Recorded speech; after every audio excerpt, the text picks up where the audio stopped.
ঝাড়ুর এই ভুলে কি সত্যি ঘরে অশুভ শক্তি আছে?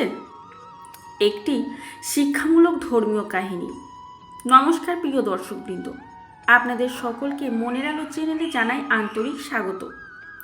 বন্ধুরা, আমাদের বাড়ির এক কোণে পড়ে থাকা একটি সাধারণ ঝাড়ু, আমরা হয়তো এটিকে শুধু পরিষ্কার করার একটি উপকরণ বলেই মনে করি, কিন্তু ভারতীয় সংস্কৃতি ও বহু লোক বিশ্বাসে পরিচ্ছন্নতাকে শুভ, শৃঙ্খলা ও সমৃদ্ধির প্রতীক হিসেবে দেখা হয়। সেই কারণে ঝাড়ুর প্রতিও সম্মান দেখানোর নানা প্রথা গড়ে উঠেছে। আজ আমি আপনাদের এমন একটি কাহিনী শোনাবো যা শুধু ঝাড়ু নিয়ে নয়, বরং অহংকার, অলসতা, বড়দের অসম্মান এবং নিজের ভুল বুঝে পরিবর্তনের গল্প। তাই ভিডিওটি শেষ পর্যন্ত মনোযোগ দিয়ে দেখুন। শেষের শিক্ষাটি হয়তো আপনাদের জীবনেও নতুনভাবে ভাবতে সাহায্য করবে। অনেক বছর আগে এক শান্ত সুন্দর জনপদে বাস করতেন এক ধর্মপরায়ণ ব্রাহ্মণ গঙ্গাধর। তার স্ত্রী কমলা দেবী ছিলেন অত্যন্ত দয়ালু, স্নেহময়ী এবং অতিথিপরায়ণ। প্রতিদিন ভোরে সূর্য ওঠার আগেই তাদের দিন শুরু হতো। উঠোন পরিষ্কার করা, তুলসীর সামনে প্রদীপ জ্বালানো, ঈশ্বরের নাম স্মরণ করা, এসব ছিল ওদের জীবনের নিয়ম। গ্রামের মানুষ বলতেন, যে ঘরে পরিচ্ছন্নতা, ভক্তি ও পারিবারিক ভালোবাসা থাকে সেই ঘরেই প্রকৃত সুখের বাস। ধন সম্পদ সম্মান কোনো কিছুরই অভাব ছিল না, তবুও তাদের হৃদয়ে ছিল একটি গভীর শূন্যতা। বহু বছর কেটে গেলেও তাদের কোনো সন্তান ছিল না। কমলা দেবী প্রায়ই ঈশ্বরের সামনে দাঁড়িয়ে বলতেন, হে প্রভু, ধন চাই না, বৈভব চাই না, শুধু একটি সন্তান দাও যাকে ভালোবাসা দিয়ে বড় করতে পারি।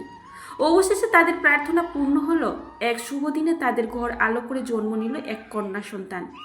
সারা গ্রামে আনন্দের ঢেউ বয়ে গেল। শিশুটির নাম রাখা হলো প্রিয়া। প্রিয়াকে ঘিরেই যেন তাদের পৃথিবী হয়ে উঠল। তার সামান্য অস্থির হয়ে উঠত, কোনো ইচ্ছায় অপূর্ণ রাখতেন না তারা। কিন্তু এখানেই শুরু হলো অদৃশ্য ভুল।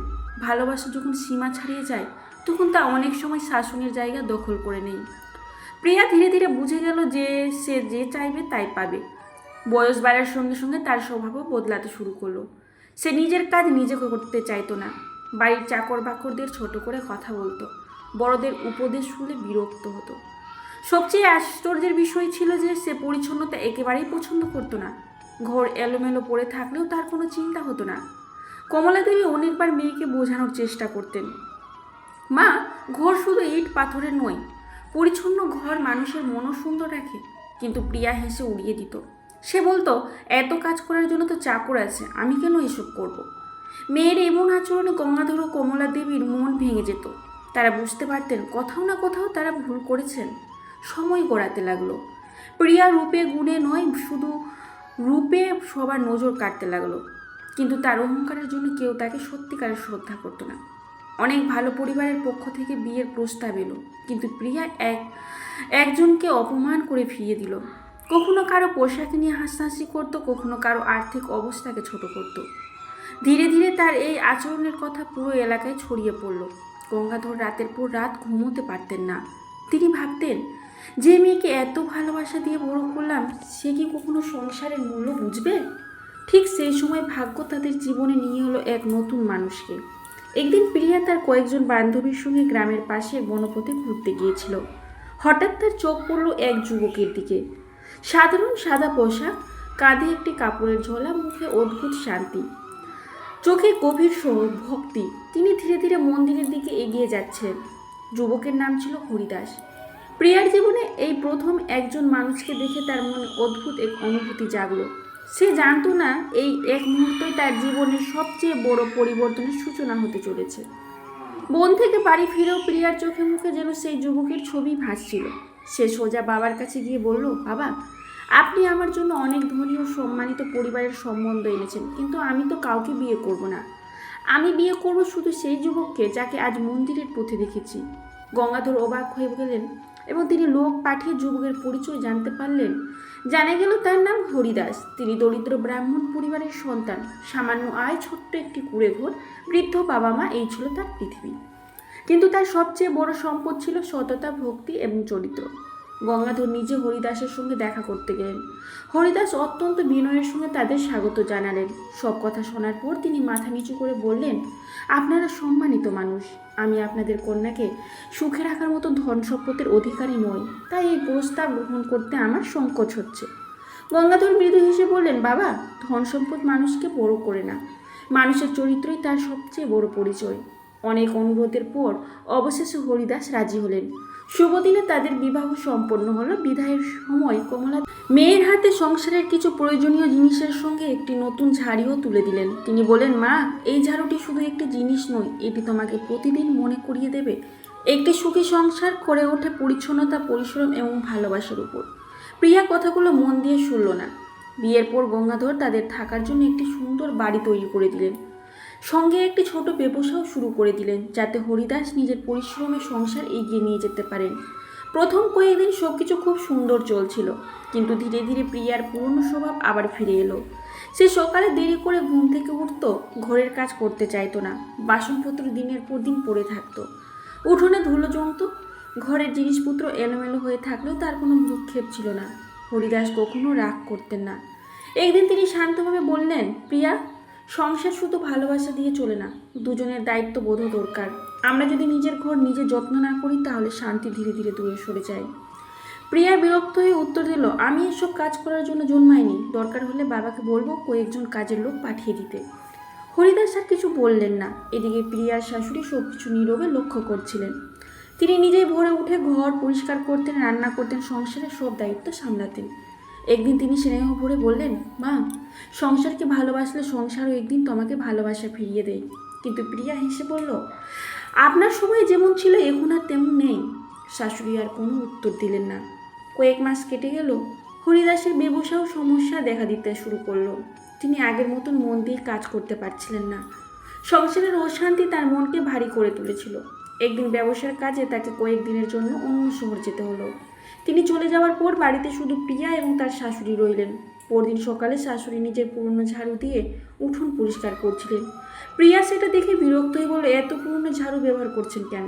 এটা ফেলে দিনটা, নতুনটা ব্যবহার করুন। এটা এখনো ব্যবহার করার মতো আছে? ফেলে দেওয়া ঠিক। কিন্তু প্রিয়া তার কথা শুনল না। রাগের মাথায় পুরনো ঝাড়ুটি টেনে নিয়ে বাড়ির বাইরে ছুঁড়ে ফেলে দিল। শুধু তাই নয়, বন্ধুদের সামনেই শাশুড়িকে অপমান করলো। বৃদ্ধা মায়ের চোখে জল এলো। তিনি কোনো তর্ক করলেন না, চুপচাপ নিজের স্বামীকে নিয়ে পুরনো বাড়িতে ফিরে গেলেন। সেদিন হয়তো বাড়ি থেকে শুধু একজন মানুষই চলে যাননি, চলে গেছিল সেই পরিবারের ভালোবাসা, শ্রদ্ধার, একতার শক্তিও। আর ঠিক সেই দিন থেকে প্রিয়ার জীবনে শুরু হলো একের পর এক অদ্ভুত পরিবর্তন। দিন গড়াতে লাগলো। কিন্তু আশ্চর্যের বিষয়, যতই সময় এগোতে লাগলো, প্রিয়ার জীবন যেন ততই অস্থির হয়ে উঠল। হরিদাসের ব্যবসায় একের পর এক লোকসান হতে লাগলো। প্রিয়া বুঝতে পারছিল না, সব কিছু যেন হাতের মুঠো থেকে ধীরে ধীরে সব বেরিয়ে যাচ্ছে। একদিন সকালে দরজার সামনে এসে দাঁড়ালেন এক বৃদ্ধ সাধু। তিনি কিছুক্ষণ বারোটার দিকে তাকিয়ে শান্ত দৃষ্টিতে তাকিয়ে রইলেন, তারপর দুই হাত জোর করে প্রণাম করে ধীরে ধীরে চলে গেলেন। পরদিনও ঠিক একই ঘটনা ঘটল, তারপরের দিনও। এইভাবে কয়েকদিন ধরে একই দৃশ্য দেখতে দেখতে প্রিয়ার মনে কৌতূহল জন্মালো। সে ভাবলো, আমার বাড়িতে তো এখন সুখ নেই, শান্তি নেই, তাহলে এই সাধু প্রতিদিন আমার বাড়ির সামনে এসে প্রণাম কেন করেন? একদিন সে তার নিজেকে সামলাতে পারল না, তখন দৌড়ে বাইরে এসে বলল, মহারাজ, আপনি প্রতিদিন আমার বাড়ির সামনে এসে প্রণাম করেন কেন? এখানে তো এমন কিছু নেই যে যার জন্য আপনাকে প্রণাম করতে হয়। সাধু মৃদু হেসে বললেন, কন্যা, আমি তোমার বাড়িতে নয়, তোমার জীবনের একটি শিক্ষাকে প্রণাম করি। প্রিয়া বিস্মিত হয়ে বলল, আমি কিছুই বুঝতে পারছি না। সাধু শান্ত কণ্ঠে বললেন, যে ঘরে অহংকার বাসা বাঁধে, সেখানে বড়দের অসম্মান করা হয়, যেখানে অলসতা ও অগোছালো জীবনকে অভ্যাস বানানো হয়, সেই ঘরে সুখ টেকে না। আর যে ঘর পরিশ্রম, পরিচ্ছন্নতা, বিনয় ও পারিবারিক ভালোবাসা থাকে, সেই ঘরে শান্তি ফিরে আসে। প্রিয়ার মাথা নিচু হয়ে গেল। তার চোখের সামনে একে একে ভেসে উঠল নিজের সব ভুল, শাশুড়ির চোখের জল, স্বামীর নীরব কষ্ট, বাবা মায়ের ভাঙা মন, নিজের অহংকার। সে কান্নায় ভেঙে পড়ল। কাঁদতে কাঁদতে বলল, মহারাজ, আমি ভুল করেছি, আমি মানুষকে কষ্ট দিয়েছি। এখন কি আমার জীবনে আবার আলো ফিরতে পারে? সাধু বললেন, যে মানুষ নিজের ভুল স্বীকার করতে পারে, তার জন্য পরিবর্তনের পথ কখনোই বন্ধ হয় না। আজ থেকে নিজের জীবন বদলাও, বড়দের সম্মান করো, পরিশ্রমকে ভালোবাসো, ঈশ্বরের নাম স্মরণ করো, আর সবচেয়ে বড় কথা, অহংকার ত্যাগ করো। এই কথা বলে সাধু ধীরে ধীরে চলে গেলেন। সেদিন থেকে প্রিয়ার জীবনে সত্যিকারের পরিবর্তন শুরু হলো। সে ভোরে উঠতে লাগলো, ঘর পরিষ্কার রাখতো, সবাইকে সম্মান করতো, আর নিজের ভুলের জন্য শাশুড়ির কাছে ক্ষমাও চাইলো। বৃদ্ধা মা তাকে বুকে জড়িয়ে ধরে বললেন, ভুল মানুষই করে, কিন্তু যে নিজের ভুল বুঝে বদলে যায় সেই সত্যিকারের বড় মানুষ। কিছুদিন পর হরিদাসও ফিরে এলেন। তিনি দেখলেন প্রিয়ার আগের মতো নেই, তার ব্যবহার বদলে গেছে, তার চোখে অহংকার নেই, আছে বিনয়। হরিদাসের মন আনন্দে ভরে উঠল। ধীরে ধীরে সংসারে আবার শান্তি ফিরল, ব্যবসাও আবার ভালো করে চলতে শুরু করলো, পরিবারে হাসি ফিরল। বন্ধুরা, এই কাহিনীর মূল শিক্ষা হলো, কোনো বস্তুতে অলৌকিক শক্তি আছে যে কথা প্রমাণ করা নয়, বিশ্বাসের মাধ্যমে একটি গভীর সত্য মনে করিয়ে দেওয়া। ভিডিওটি আপনার প্রিয়জনদের সঙ্গে শেয়ার করুন, যাতে তারাও এই সুন্দর শিক্ষাটি জানতে পারেন। আর আমাদের মনের আলো চ্যানেলটি সাবস্ক্রাইব করে বেল আইকনটি অন করে রাখুন। এমন আরও ধর্মীয় কাহিনী ও নৈতিক শিক্ষা এবং অনুপ্রেরণামূলক ভিডিও নিয়ে নিয়মিত আপনাদের সামনে হাজির হব। সবাই ভালো থাকুন, সুস্থ থাকুন। জয় শ্রীকৃষ্ণ, রাধে রাধে।